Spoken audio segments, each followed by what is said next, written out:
आप देख रहे हैं हमारा स्पेशल आज यौम अरफात। एक तो सबसे पहले मेरे उन तमाम दोस्तों के लिए, क्योंकि अभी आज सुबह ही मेरे मेकअप आर्टिस्ट याद करा रहे थे कि पिछले साल हज के फ़रीज़े से बहुत सारी मीडिया पर्सनालिटीज़ अल्हम्दुलिल्लाह अल्लाह ताला ने हमें ये नसीब किया कि हम हज पे जा सकते। बहुत सारे लोग साथ मौजूद थे। निदा ने आज एक स्पेशल हज का शो करना था, आज मैं भी यौम अरफात स्पेशल कर रही हूँ।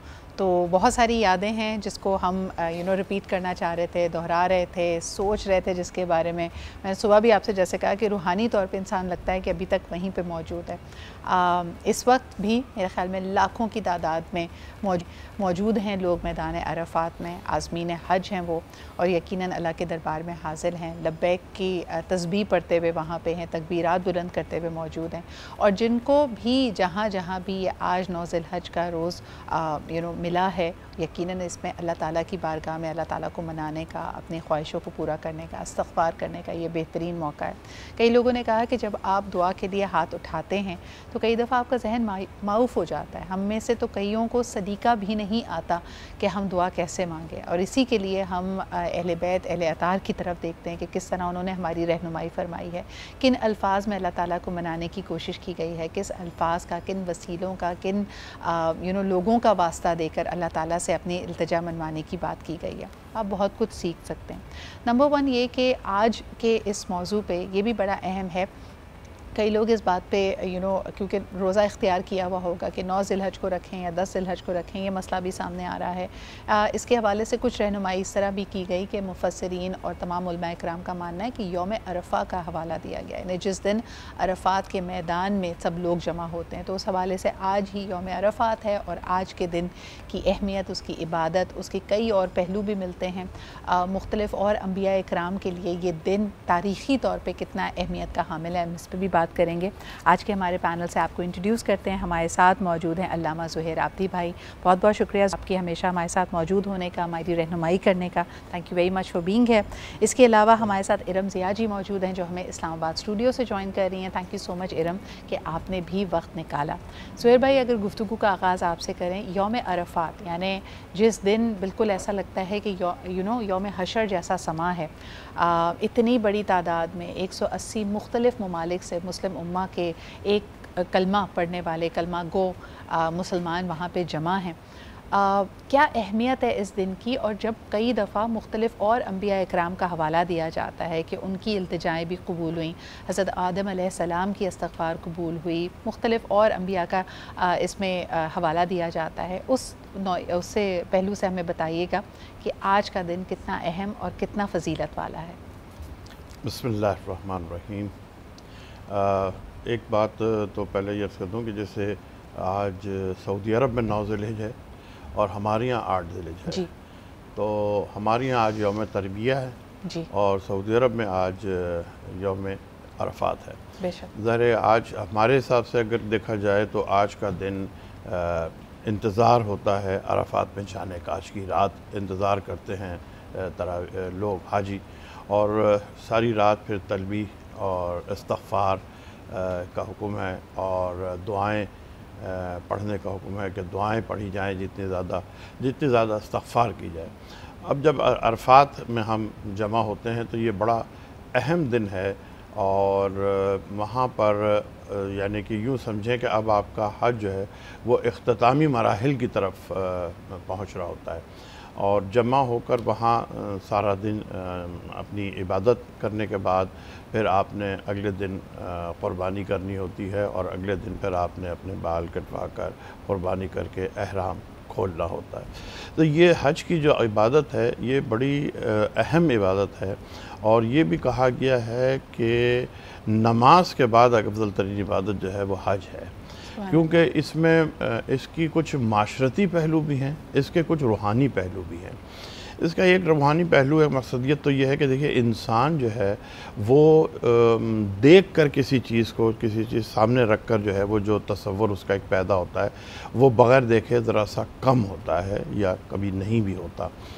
खाना काबा अगर अल्लाह का घर कहलाता है, अगरचे कि अल्लाह ना कभी उस घर में आया और ना कभी रहा, लेकिन लोगों को एक मरकज़ियत पर जमा करने के लिए दुनिया के तमाम मुसलमानों को, वो किसी रंग से, किसी नस्ल से, किसी ज़बान से, किसी मसलक से ताल्लुक़ रखते हों, वो यूनिटी में, एक लिबास में और एक ज़बान में अल्लाहुम्मा लब्बैक अल्लाहुम्मा लब्बैक, एक ज़बान में अल्लाह की बारगाह में हाज़री देते हैं, पेश करते हैं, जहाँ कोई ना अमीर, ना कोई गरीब, ना कोई काला, ना कोई गोरा, कोई नहीं, सब बराबर हैं।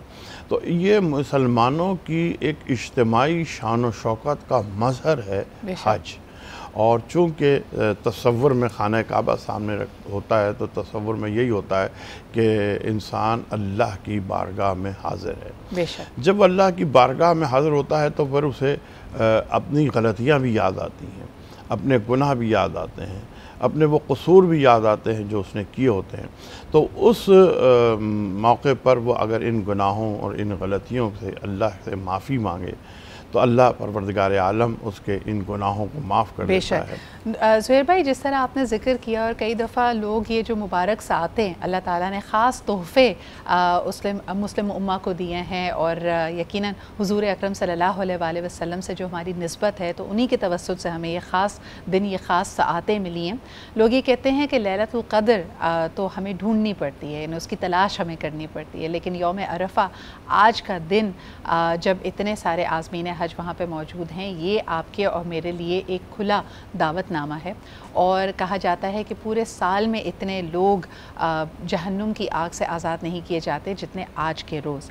लेकिन इसकी मकसदियत जिसकी तरफ आपने इशारा किया, मुसलमानों की वहदानियत, मुसलमानों का एक कम्यूनिटी होना, साथ साथ उसकी जो मरकज़ियत है बिकॉज़ ऑफ खाने काबा वो भी मौजूद है। लेकिन इस जर्नी की तरफ जब मैं देखती हूँ इरम, मैं चाहूँगी कि उस पर थोड़ी सी गुफ्तगू आप करें कि पहले जैसे हम जाते हैं यहाँ पे एहराम बांध के, जब हम पहुँचते हैं खाने काबा तो पहले हुक्म है जैसे कि आप उम्रा अदा करें, उसके बाद आपने जितना भी वक्त वहाँ पे बसर करना है, फिर 8 ज़िलहज को, जैसे ज़ुहैर भाई ने कहा कि यौम तरबिया, आप मिना का रुख करते हैं, मिना से फिर आप अरफ़ात पहुँचते हैं, अरफ़ात से आप मुज़दलिफ़ा। तो ये जो आपका सफ़र है ये आपको खाने काबा से दूर लेके जा रहा है, और उसके बाद वापस आप आते हैं जब आपने मुज़दलिफ़ा में क़याम कर लिया, आप जमरात कहे, आपने रमी की, रमी करने के बाद आप तवाफ़ ज़ियारा के लिए वापस आए और तब आपका हज मुकम्मल, यानी ये वो फ़राइज़ हैं जो आपने अदा करने हैं। इसको जब आप सोचती हैं, इन पहलुओं पर जब नज़र डालती हैं, इसकी क्या मकसदियत है?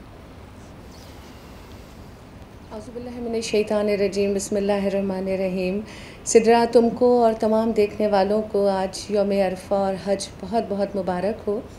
देखो, जैसे तुमने कहा कि इंसान मिना जाता है, फिर अरफ़ात की तरफ रुख करता है, फिर वहाँ अल्लाह रब्बुल इज़्ज़त के सामने अपनी झोली फैला देता है। तो बेशक खाने काबा से, अल्लाह के घर से, चार दीवारी से तो वो दूर जा रहा होता है, लेकिन अल्लाह के वो नज़दीक जा रहा होता है। उसका हर कदम उसको अल्लाह रब्बुल इज़्ज़त से नज़दीक कर रहा होता है। उसका हर कदम उसको ये एहसास दिला रहा होता है कि मैं उस ज़ात के इतने नज़दीक होता चला जा रहा हूँ कि इस वक्त मेरे दिल की जो कैफ़ियत है वो मेरे रब के आगे खुली हुई है। और तुम ये देखो कि अल्लाह रब्बुल इज़्ज़त इतना रहीम व करीम है, क्योंकि ये पूरे एक सर्कल बना दिया ना कि अब वहाँ पे पहुँचे अरफ़ात के मैदान को, जिसको हशर के मैदान से तशबीह दी जाती है, कि सब वहाँ पे खड़े हैं, किसी को कोई फ़िक्र नहीं है कि ये किस मुल्क से है, वो किस मुल्क से है, ये अमीर है, वो गरीब है। हर शख्स सिर्फ़ और सिर्फ अपना दामन अल्लाह रब्बुल इज़्ज़त के आगे फैलाए हुए है। और जब वो अल्लाह से वो राब्ते बहाल करता है और फिर पूरी रात खुले आसमान के नीचे वो गुजारता है और फिर तवाफ़ ज़ियारत व आखिर में करता है, तो फिर वो अल्लाह के घर में वापस पलटता है और वहाँ पे वो उस चीज़ को मुकम्मल करता है, गवाही देता है कि मेरे रब, मेरी तमाम इबादतें तेरे लिए हैं। देखो, जो हम अतयात में पढ़ते हैं कि जब सरकार अलैहिस्सलाम का अल्लाह रब्बुल इज़्ज़त से मुलाकात हुई कि अतयातु लिल्लाहि व सलावातु व तय्यबातु, कि मेरे रब, मेरी दीनी, मेरी बदनी, मेरी माली, मेरी तमाम इबादतें आपके लिए हैं। और फिर अल्लाह रब्बुल इज़्ज़त ने आपको सलाम भेजा जिसमें आपने अपनी उम्मत को भी शामिल किया। तो तुमने एक ये बड़ी प्यारी बात अभी शुरू में की कि लैलतुल क़द्र छुपी हुई है, अरफ़ात खुला हुआ है। ये एक इतनी बड़ी रहमत है कि हमारे औलिया अल्लाह जो थे वो अपनी दुआओं को रोक के रखते थे कि यौम अरफा के दिन कोई दुआ रद्द नहीं होती, तो हम ये दुआ मांगेंगे। और मैं समझती हूँ हम पाकिस्तानी और जो लोग जहाँ चाँद की मूवमेंट की वजह से 9 ज़िलहज कल होगी, तो हमें एक दिन बोनस का अल्लाह रब्बुल इज़्ज़त देते हैं कि आज क्योंकि हज है, वहाँ यौम अरफा हो रहा है, तो अपने दामन आज से ही फैला लीजिए, दुआओं का एहतमाम आज से ही कीजिए। असर और मगरिब का जो वक्त है वो बहुत इम्पॉर्टेंट है। वहाँ तो हाजी चल के जा रहे हैं, आप बेशक अपने घर में मौजूद हैं, लेकिन दिली तौर पे, कल्बी तौर पे अब आप जुड़ गए हैं जी। तो जब आप कल्बी तौर पे अल्लाह रब्बुल इज़्ज़त से जुड़ गए हैं तो उस वक्त को ज़ाया ना कीजिए। और कल 9 ज़िलहज क्योंकि पाकिस्तान में होगी, तो अल्लाह रब्बुल इज़्ज़त की ज़ात पे यकीन कामिल रखते हुए कि जो सवाब अल्लाह ने मक्के में मौजूद लोगों को कल दिया था वो अल्लाह मुझे आज ज़रूर अता करेंगे। और तुम जैसे जानती हो कि अरफा के रोज़े की जो अहमियत है कि सरकार अलैहिस्सलाम ने फरमाया कि मफ़ून है कि जो ये रोज़ा रखेगा उसके पिछले साल के और आने वाले साल के अल्लाह रब्बुल इज़्ज़त गुनाह माफ़ कर देते हैं। यौम अरफात बख्शिश का दिन है, जिसे बख्शिश मिल जाती है उसे सिदरा सब कुछ मिल जाती है। तो मैं समझती हूँ कि हज एक इतना बड़ा अल्लाह रब्बुल इज़्ज़त का तोहफ़ा है, इतना बड़ा एक इवेंट है। और तुम इसमें एक बात और देखो कि हम अब पल पल हज से जुड़े रहते हैं, क्योंकि ज़ाहिर मीडिया के ज़रिए हमें पता चलता है, दिखाया जाता है बाकायदा। जो लोग वहाँ मौजूद नहीं होते, जो इस्तात नहीं रखते, और जिन्होंने मक्के में सरकार अलैहिस्सलाम से ये सवाल किया था कि अगर हम नहीं जा पाते किसी भी वजह से, क्योंकि ये तो सिर्फ साहिब इस्तात पे फ़र्ज़ है ना, तो हम क्या सवाब से महरूम रह गए? तो सरकार अलैहिस्सलाम फरमाते हैं कि वो जो 10 दिन है कि नाखून ना तराशो, बाल ना तराशो, फिर कुर्बानी करके और गुस्ल करके तुम ये तमाम काम करो तो तुम्हें वही सवाब मिलेगा सुभान अल्लाह जो वहाँ हाजियों को मिल रहा है। क्योंकि मेरा रब जी ये बात मैं बल्कि किसी भी बंदे को, ये जो आपने साहिब इस्तिताअत होने की बात की ना, कई दफ़ा लोगों के दिल में ये खलिश होती है कि काश मेरे पास इतने वसाइल होते, काश मैं वहाँ पे जा सकता। तो मुझे बड़ी एक प्यारी बात लगी, किसी ने रील में इसको शेयर किया हुआ था कि ठीक है आपको लगता है कि हज बड़ा रिसोर्स इंटेंसिव है, आपके पास बहुत सारे पैसे हों, इस्तिताअत हो तो आप कर सकते हैं। फिर उसके अलावा माशरती और आपके सामने सिनारियोज़ होते हैं कि अगर आपके ऊपर कर्ज़ है तो पहले इस बात को फ़ौक़ियत दी गई है कि आप कर्ज़ अदा करें, उसके बाद आप इस तरह का फिर आप हज की तरफ बढ़ें। लेकिन नमाज के लिए कोई वैसे नहीं लगते, आपने दुआ के लिए रब की बारगाह में कहीं पे भी हाथ उठाने हैं तो वो कर सकते हैं। लेकिन अल्लाह ताला सबके दिल की ये आरज़ू पूरी करें। कुछ इससे रिलेटेड मसाइल हैं, कुछ सवाल हैं ज़ुहैर भाई आपके सामने रखना चाहेंगे। एक तो कई लोग इंतज़ार करते हैं और कहते हैं कि शायद तसव्वुर माशरती तौर पर हमारे यहाँ ये है कि हज आखिरी उम्र का फ़रीज़ा है, यानी जब आप दुनियावी कामों से फ़ारिग हो जाएँ, जैसे कि हमने कहा कि कर्ज़े हैं तो कर्ज़े अदा कर दें, बच्चों की पढ़ाई है तो पढ़ाई करा दें, बेटी की शादी करनी है तो बेटी की शादी कर दें, उसके बाद आप हज की तरफ रवाना हो। एक नया ट्रेंड मैं आजकल देख रही हूँ कि एक दफ़ा फिर बहुत सारे जो नौजवान हैं कम उम्री में, जवानी में, जब उनको अल्लाह ताला ने ताकत दी है, हिम्मत दी है, तब वो हज का फ़रीज़ा अदा करते। तो इसमें से ज़्यादा मसनून क्या है? क्या लोगों का ये तसव्वुर कि हज के बाद तो अपनी ज़िंदगियों में बहुत बड़ी तब्दीली लेके आनी है, तो पहले ज़रा ज़िंदगी इंजॉय कर लें। ये बातें भी मैंने सुनी है लोगों से कि जी पहले ज़रा सब चीज़ें रच के दुनियावी तौर पे इंजॉय कर लें, उसके बाद हज कर लेंगे और अपने अंदर वो तब्दीली ले आएंगे। हमारी गुफ्तगू में हमारे साथ शामिल गुफ्तगू हो रहे हैं डॉक्टर आमिर मोहम्मदी भाई और मुफ्ती साद खान। बहुत बहुत शुक्रिया आप दोनों के हमारे साथ मौजूद होने के लिए। बड़ा दिन, यौम अरफा का स्पेशल शो। आमिर भाई, इस वक्त ब्रेक पे जाने से पहले हम बात कर रहे थे कि बहुत सारे लोगों को लगता है कि हज एक ऐसी इबादत है जो आखिरी उम्र के लिए रख देनी चाहिए, ताकि दुनिया भर में जो आपसे गलतियाँ कोताहियाँ हुई हैं अल्लाह की बारगाह में उससे माफ़ी मांगे और उसके बाद साफ़ सुथरे होकर अल्लाह अल्लाह करें। और मैं बहुत सारे अपने दोस्तों को जानती हूँ जिनके साथ मैंने कहा कि प्लान करते हैं, उन्होंने कहा नहीं अभी दिल तैयार नहीं है, अभी तो दुनिया में बहुत कुछ करना है। इस सोच के बारे में आप क्या कहेंगे? बिस्मिल्लाहिर्रहमानिर्रहीम। बहुत ही खूबसूरत सवाल है और फ़ारसी ज़बान का एक मक़ूला है एक बहुत बड़े बुज़ुर्ग का कि असल तौबा वही है जो जवानी में की जाए। बुढ़ापे में तो खुद ब खुद ही तौबा के दरवाजे खुलते हैं और तौबा के रास्ते आसान हो जाते हैं और तौबा के अलावा कोई चारा ही नहीं रहता। पशेमानी और पछतावे के अलावा तो कोई बात रहती नहीं इंसान की ज़िंदगी में। जहाँ तक हज का सवाल है कि ये आखिरी उम्र में करना चाहिए, तो बिल्कुल नहीं। आखिरी उम्र को तो पता ही नहीं है ना कि कब आ जाए, और जो हज फ़र्ज़ को टालता रहता है इस उम्मीद पर कि कल करूँगा या अगले साल करूँगा, तो फिर अल्लाह के नबी सल्लल्लाहु अलैहि वसल्लम के सहाबी उमर फ़ारूक रज़ियल्लाहु अन्हु का फरमान है कि फिर अल्लाह ताला को परवाह नहीं है कि वो यहूदी होकर मरे या नसरानी होकर मरे। और जिस तरह नमाज फ़र्ज़ है बहुत से लोग नमाज़ इसलिए नहीं पढ़ते कि हम तो नमाज़ कैसे पढ़ें, हम तो झूठ बोलते हैं, हम तो शायद मिलावट करते हैं, हम शायद ये कारोबार करते हैं, वो कारोबार करते हैं। तो नमाज एक इबादत है जिसका आपको हुक्म दिया गया है, आपने उसे करना है। और जिस चीज़ से रोकने का हुक्म दिया गया है, अगर आप उससे खुद नहीं रुक पा रहे तो नमाज आपको वो पावर देगी कि आप उससे आहिस्ता आहिस्ता इंशाल्लाह आपके अंदर वो ताकत पैदा होगी कि आप रुक सकेंगे। आमिर भाई ये भी तो जिक्र आता है ना, माजरत के साथ अर्ज़ करूँगा कि हज की जो मुशक्क़तें हैं वो असल में बुज़ुर्गों के झेलने की चीज़ ही नहीं है, वो तो नौजवानों ही को झेलना है और नौजवान ही हज की इन मुशक्क़तों को अबूर कर सकते हैं और इन घाटियों को तय कर सकते हैं। बल्कि मैं तो ये अर्ज़ करूँगा कि जो लोग बाहर कमाने जाते हैं और वो फिर अपने बूढ़े माँ बाप को हज कराना चाहते हैं कि उनको हज पर भेज दें और अकेला भेज देते हैं, तो खुदारा ऐसा ना किया करें। वो वहाँ लावारिस हो जाते हैं, उनकी कोई खबरगिरी करने वाला नहीं होता, लोगों पे बोझ बन जाते हैं। तो हज पर तो लोगों के बोझ उठाने की जिम्मेदारियां पूरी करनी चाहिए। बिल्कुल। आमिर भाई जो सवाल मैं करना चाही थी कि कई इबादतों के हवाले से कहा गया कि अगर तुम में देर पा तब्दीली नहीं आती, अगर तुम्हारा अखलाक सही नहीं होता, अगर तुम बाकी कवानीन की पासदारी नहीं करते जो अल्लाह का कानून है, तो तुम्हारी नमाजें तुम्हारे मुँह पर मार दी जाएंगी रोज़े महशर। हज जो कि मुशक्क़त का नाम है, इंसान साहिब इस्तिताअत ना हो तो पूरे साल उसके लिए जमा पूंजी करता है, इसकी कबूलियत की क्या शर्त है? हज की कबूलियत के बारे में, किसी भी अमल की कबूलियत के बारे में हमें तो पता नहीं है, ना हम किसी को जज कर सकते हैं कि इसका अमल पहले कैसा था अब कैसा है, लेकिन अपने आप को तो कम से कम हम देख सकते हैं। और मैं समझता हूँ कि ज़िंदगी असल में जो उम्मीद और खौफ, इसके दरमियान जीने का नाम ही ज़िंदगी है कि इंसान को अल्लाह रब्बुल आलमीन की गफ़ारी पर, सत्तारी पर, मुआफ़ी पर, दरगुदर पर यकीन इतना हो कि मैं इतना बड़ा गुनाहगार हूँ जितना बड़ा वो गफूर रहीम है, मुझे माफ़ कर देगा। लेकिन अपनी कमाईगी का एहसास इतना हो कि जितनी बड़ी वो पावर है और जितना बड़ा वो रहीम है, मैं उसके उस रहम और करम और सखावत और जोद और करम नवाजी के मुताबिक अमल नहीं कर पा रहा, तो पता नहीं मेरी निजात होगी कि नहीं होगी। इसी के मुताबिक ज़िंदगी गुजारनी है। वो लोग जो मजहबी लोग होते हैं, इबादत गुजार होते हैं, और उनको अपनी मजहबी इबादत पर ज़ोम हो जाता है कि हम तो बड़े नेक और पारसा हो गए, तो बस यहीं से उनके ज़वाल का वक्त शुरू हो जाता है। अच्छा, आखिर वक्त तक ये कोशिश करनी है, वअबुद रब्बक हत्ता यअतियकल यकीन, अपने रब की इबादत में लगे रहो यहाँ तक कि तुम्हें मौत आ जाए।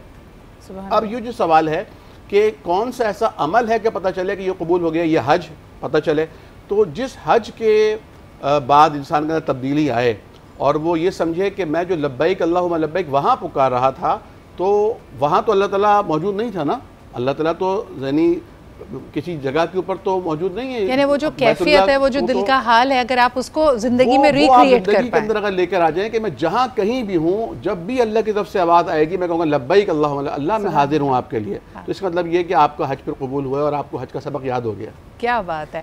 अच्छा, ये वाकई बहुत सारे मुफस्सरीन का मानना है कि अगर आपको हज के बाद अपनी ज़िंदगी में बड़ी तब्दीली नज़र आती है, कुछ लोगों को नमाज की बाकायदगी का तोहफ़ा मिल जाता है, कुछ लोगों का बुराइयों से दिल फिर जाता है, ये तब्दीली आप ख़ुद अपने अंदर महसूस करेंगे। अगर ऐसा होता है तो ये हज की कबूलियत की दलील है।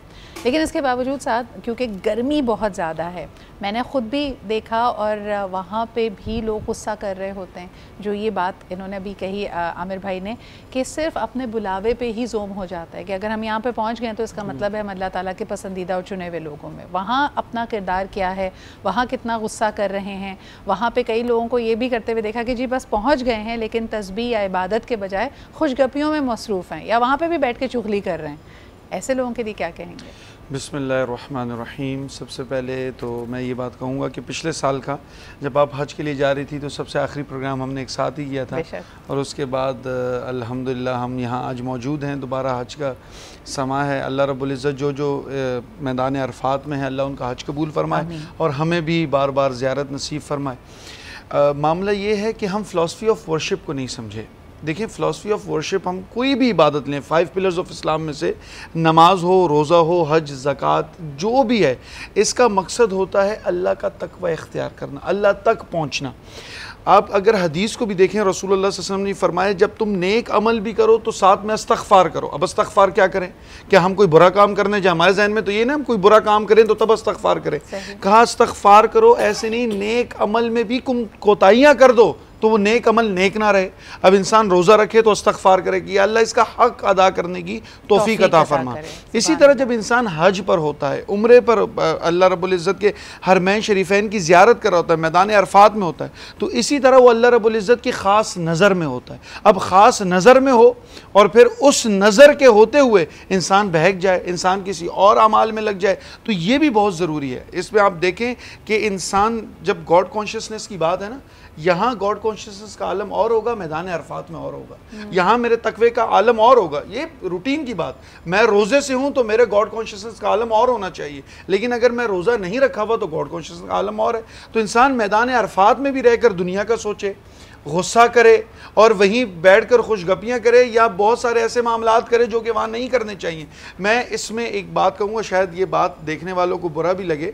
आज मैं सुबह से अभी आ रहा था तो आने से पहले मैंने वैसे ही मैंने कहा चले जा रहे हैं, बड़े बड़े उलमा हमारे उस्ताद हैं मेरे साथ है, तो मैंने यूट्यूब पे लिखा मैदान अरफात के हवाले से। मैं कहा चलो कुछ चीज़ें ही पढ़ लूँगा आते हुए। आप यकीन करें सारे के सारे व्लॉग्स आ गए, कोई एक इल्मी बात नहीं आई, सारे के सारे व्लॉग्स आ गए। तो मैं यही चीज़ देख रहा था कि मैदान अरफात है और आप यकीन करें सुबह से अपलोडिंग जारी है, रात की। लास्ट ईयर आप भी लास्ट ईयर गई थी, मैंने ये चीज़ें हमने आपकी तरफ से, मैं ये नहीं कि आपके सामने इतना सोशल मीडिया पे उस एक्टिविटी को नहीं देखा। जब आप वहाँ जा रहे हैं तो कोशिश करें, हाँ यहाँ बैठे हुए लोगों को आप बहुत सारी चीज़ें बता देंगे तो आप वापस आके भी बता सकते हैं। उस वक्त तमाम तर इंसान की गॉड कॉन्शियस में, अपनी कॉन्शियस में सिर्फ और सिर्फ वो मैदान अरफात होने चाहिए। अरफात मारिफत से, वो मारिफत होनी चाहिए। लेकिन आपकी बात से मैं एक एक्सपीरियंस शेयर करना चाहूँगी, क्योंकि आज यौम अरफात का दिन है और इस बात मैंने बुरा नहीं मनाया था, लेकिन ये मुझे महसूस बहुत हुआ था। हम जब अरफात के मैदान में पहुँचे तो सुबह नाश्ते का वक्त था, तकरीबन हम 9:30-10 बजे पहुँचे और जिस जगह गए तो वहाँ पे बड़े बड़े टेंट्स लगे हुए थे।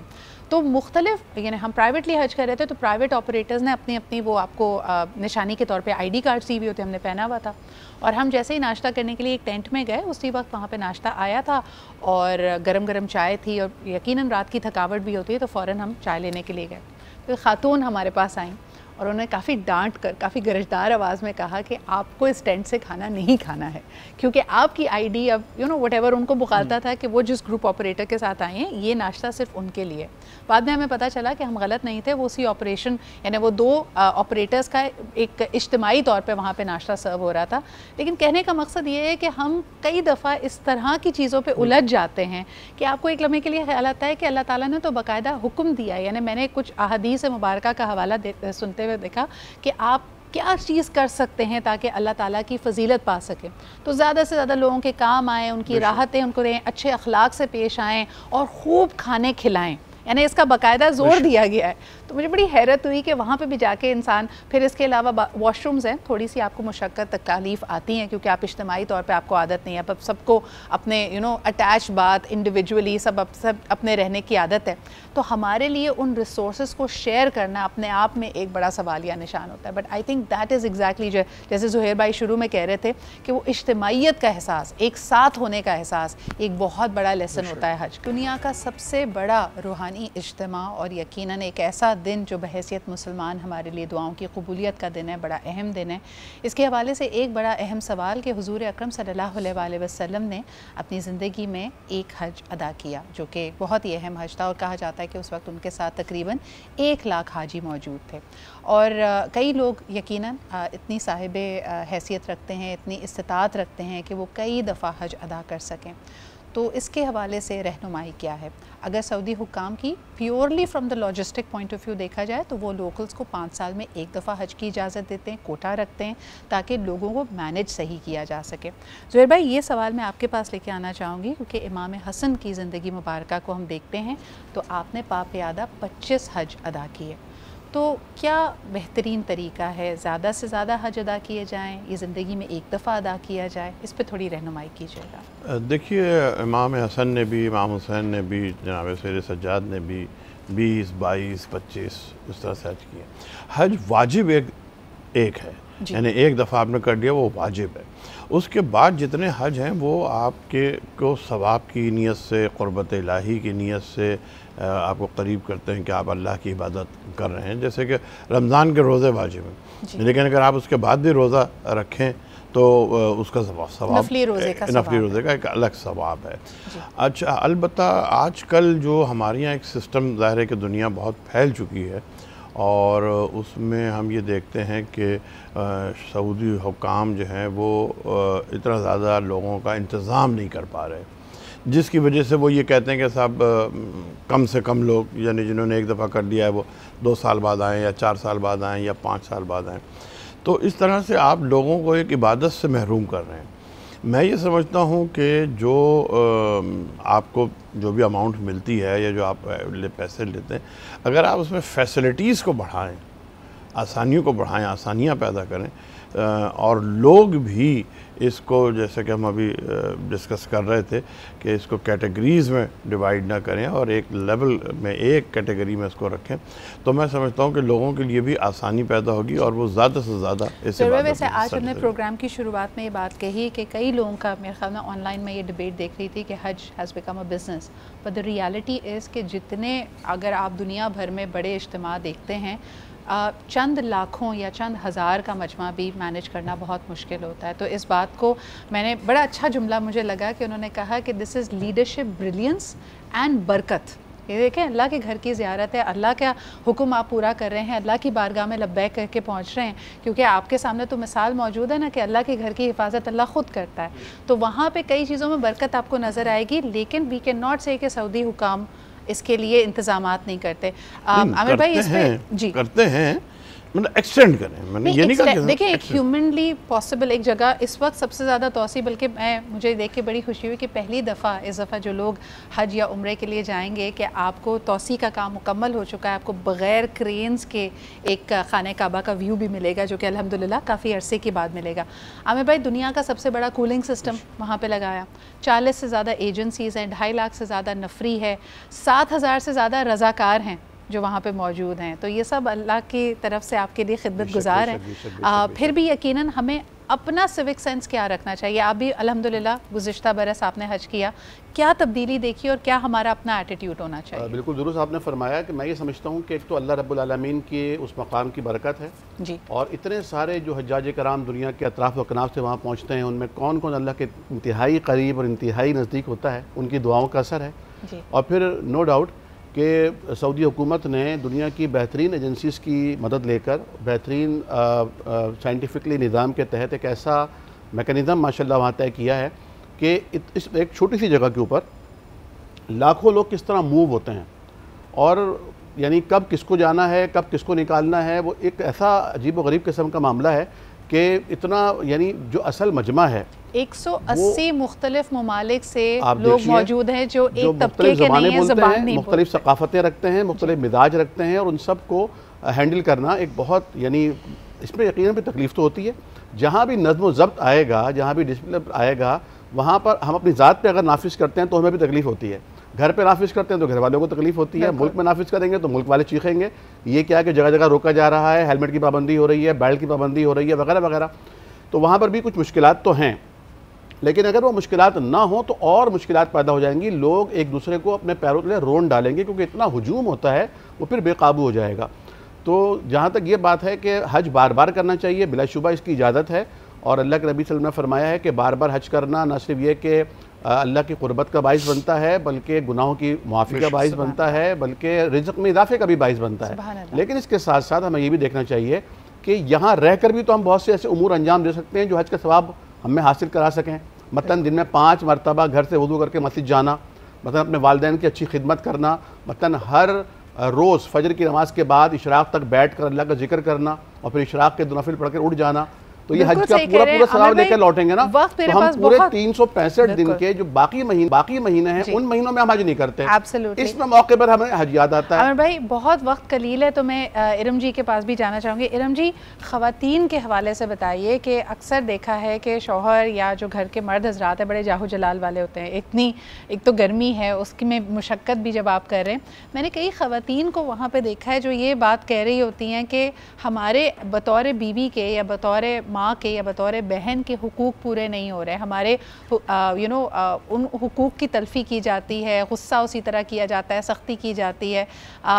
वो अपने दिल पे सब्र कैसे करें, क्योंकि जब वो वहाँ पे मौजूद होती हैं, मैंने वहाँ पे भी देखा है कि कई फैमिलीज़ में, कपल्स में आपस में तू मैं हो जाती है, बहस हो जाती है। इस पर मैं चाहूँगी कि थोड़ा सा कमेंट करें आप। सिद्रा, देखो बात यही है कि जब आप अल्लाह के घर में मौजूद हों या अल्लाह के घर से दूर हों, अल्लाह के अहकाम आपको हर हाल में फ़ॉलो करने हैं। सरकार अलैहिस्सलाम ने जब ये हुक्म दे दिया कि अपनी अज़वाज के साथ नरमी इख्तियार करो, तो यह आपके ऊपर फ़राइज़ में शामिल हो गया कि आप अपनी अज़वाज के साथ नरमी इख्तियार करें, उनको भी इंसान समझें और उनको अल्लाह का बेहतरीन तोहफ़ा समझें और उनकी भी परेशानियों को महसूस करें, क्योंकि औरत सिर्फ वो चीज़ तो नहीं है ना कि जब दिल चाहा इज़्ज़त दे दी, जब दिल चाहा ज़लील कर दिया, जब दिल चाहा उसको हक़ीर जान दिया।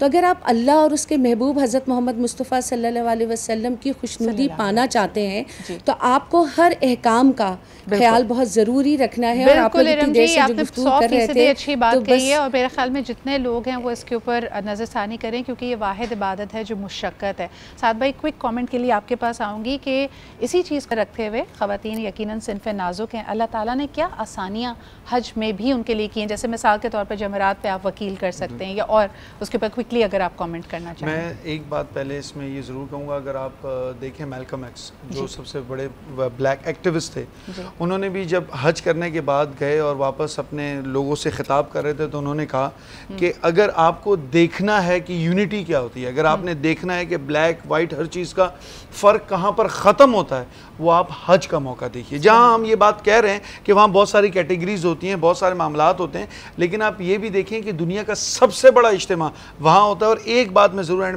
मैं प्रोफेसर का नाम भूल गया, मैं ख़ुद उनकी स्पीच सुन रहा था, ख़ातून थी, वो पहली बार मुसलमान हुई और वो हज पर गई और वापस आए, उन्होंने अपना एक्सपीरियंस शेयर किया। उन्होंने कहा मैं अराफात के मैदान में, मिना के मैदान में सब देखती थी कि बहुत क्योस था, लोग क्योस की सिचुएशन में, लेकिन जैसी अजान नमाज का टाइम होता था सब खामोशी, एक तरफ थम जाते। तो उन्होंने कहा मामला क्या है कि मुसलमानों को एक रुख किबला अपना दुरुस्त कर लेना चाहिए। जब एक सिमत एक किबले की तरफ होंगे तो ये तमाम तर परेशानियां दूर हो जाएंगी। और अगर मैं आखिरी बात कमेंट, किसी भी इबादत में अगर आप देखें, आप रमज़ान के उसमें देखें कि अल्लाह रब्बुल इज़्ज़त खुसूसियात दी। हमारे पास इतना ही था, लेकिन बहुत अच्छा लगा ये तमाम गुफ्तगू। मेरे ख्याल में तमाम सुनने और देखने वालों के लिए बहुत सारे टिप्स, हैक्स और रिफ्लेक्शन लेके आएगी। बहुत शुक्रिया ज़ुहैर भाई का, आमिर भाई का, साद भाई का और इरम जी का हमारे साथ मौजूद होंगे। ये ऐसी एक मौजू है और ऐसी गुफ्तगू है जिससे दिल नहीं भरता, दिल चाहता है कि इंसान बात किए चला जाए, इसके मुख्तलिफ पहलुओं को देखे, लेकिन आज वक्त की किल्लत के बायस इतना ही। इंशाअल्लाह कल आपसे फिर मुलाकात होगी। अपना ख्याल रखें, दुआओं में मुझे और मेरी टीम को याद रखिए। खुदा हाफ़िज़।